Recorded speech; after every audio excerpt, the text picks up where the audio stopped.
Leo tulikuwa na hafla ya uzinduzi wa vitambulisho vya wanachama wa Chama cha Muziki Mubashara Zanzibar, ambapo ni kwa mara ya kwanza kupitia chama hichi wamekuja na mkakati huu wa kuanzisha vitambulisho muhimu kupitia wanachama wao.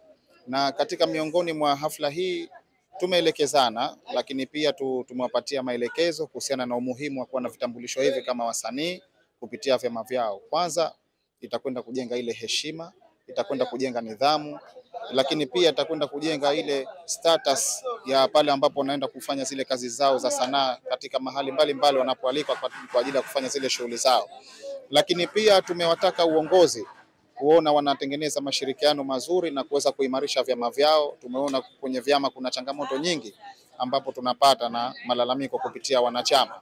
Kwa hiyo tumewataka nao viongozi, hii ni hatua ya mwanzo, lakini pia hatua ya pili waje na mkakati mwingine mzuri zaidi kuliko huu ambao wameuleta leo huu katika kuzindua vitambulisho hivi. Kwa hiyo na mimi kwa nafasi yangu nilisimama kwa ajili ya kumwakilisha katibu mtendaji ambaye ndo alipaswa aje kuwa mgeni rasmi katika hafla ya uzinduzi wa vitambulisho hivi. Na sisi kama baraza tumetoa wito wetu kwa chama hichi, lakini pia na kwa wasanii wote kwa ujumla, kwa kasi hii ambayo tunakwenda nayo ndani ya kipindi hichi cha miaka mitano, kufuatia kuundwa kwa wizara mpya, hii Wizara ya Habari, Sanaa, Utamaduni na Michezo.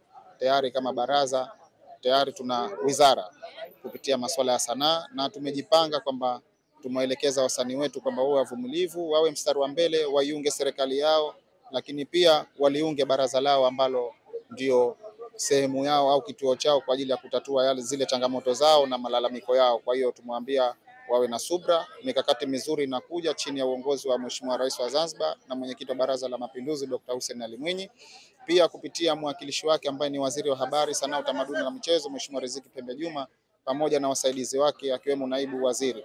Kwa hiyo sisi kama baraza na kwa niaba ya katibu mtendaji tutaendelea kuwaenzi, kuwatunza wasanii wetu hawa na kuwasimamia katika kazi zao mbalimbali ambazo wanafanya zile shughuli zao katika maeneo ya kazi zao. Kwa jina naitwa Amina Omar Juma, mwanamuziki, lakini pia mwenyekiti wa Chama cha Muziki Mubashara, muziki ya live, ndio naita muziki ya dansi, lakini muziki fulani ya mchanganyiko Zanzibar.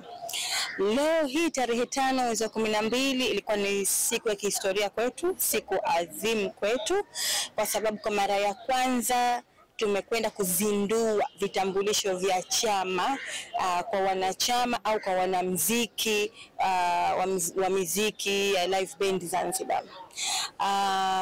Hapa Baraza la Sanaa hii leo.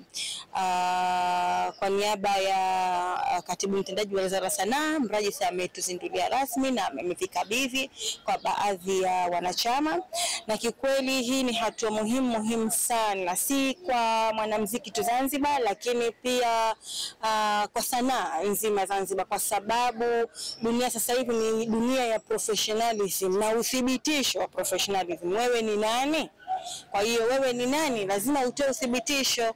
Kwa hiyo sasa hivi msanii wa Zanzibar popote atakwenda kifua mbele, kwa sababu ana utambulisho kwamba yeye ni mwanamuziki, lakini si mwanamuziki tu, lakini pia ni mwanachama kwenye chama fulani cha muziki Zanzibar.